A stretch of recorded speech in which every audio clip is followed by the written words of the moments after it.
வணக்கம். தமிழகத்தின் காலைநேர செய்திகளோடு இணைந்து கொள்ளும் நான் மதுஸ்ரீ மகேந்திரன். விரிவான செய்திகளுக்கு செல்லும் முன்பதாக முதலில் தலைப்புச் செய்திகள்.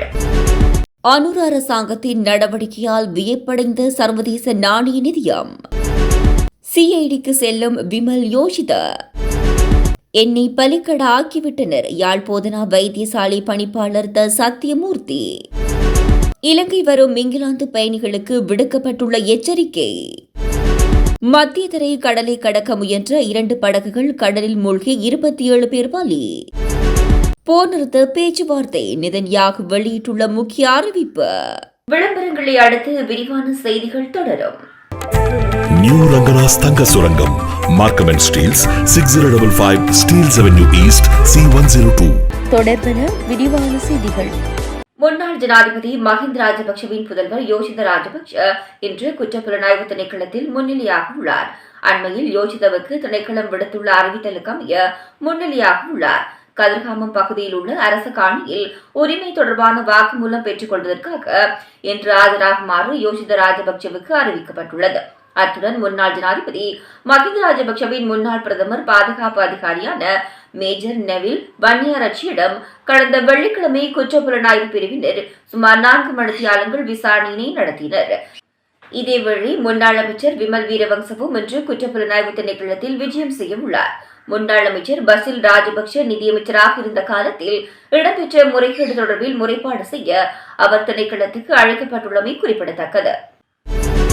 குற்றம் செய்யாமல் குற்றம் சாட்டப்பட்டதால் அண்மை காலங்களில் பணியாற்றுவதில் சலிப்புத்தன்மை ஏற்பட்டதாக யாழ்ப்பாணம் போதனா வைத்தியசாலை பணிப்பாளர் த சத்தியமூர்த்தி தெரிவித்துள்ளார்.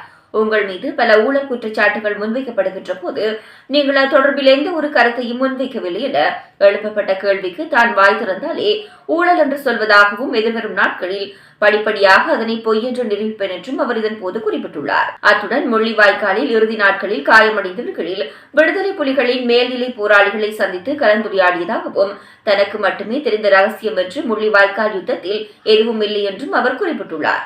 முள்ளிவாய்க்காலில் இறுதி 3 நாட்கள் தந்து வாழ்நாளில் மறக்க முடியாத வடு என யாழ்ப்பாணம் போதனா வைத்தியசாலை பணிப்பாளர் தெரிவித்துள்ளார்.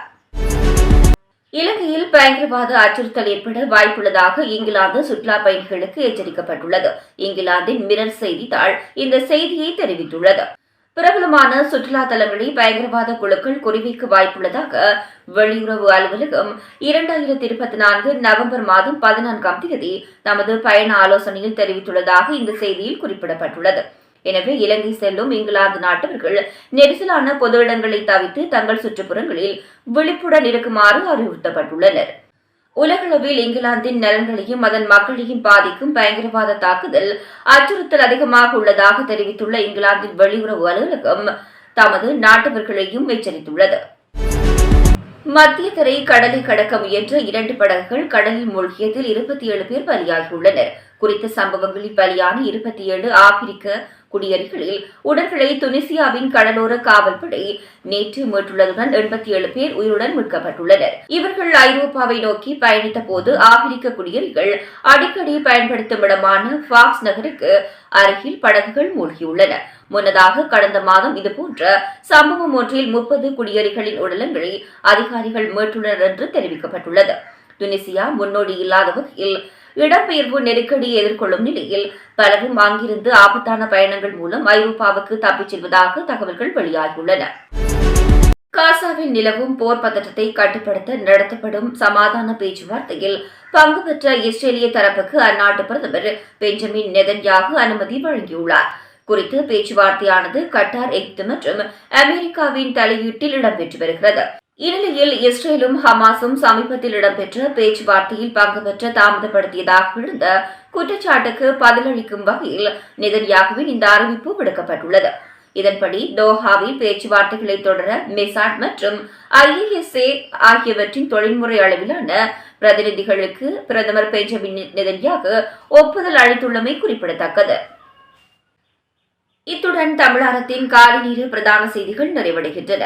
தொடர்ந்தும் தமிழாரம் செய்திகளோடு இணைந்திருங்கள். வணக்கம். நியூ ரங்கராஸ் தங்க சுரங்கம் Markham and Steeles 6055 Steeles avenue east C102.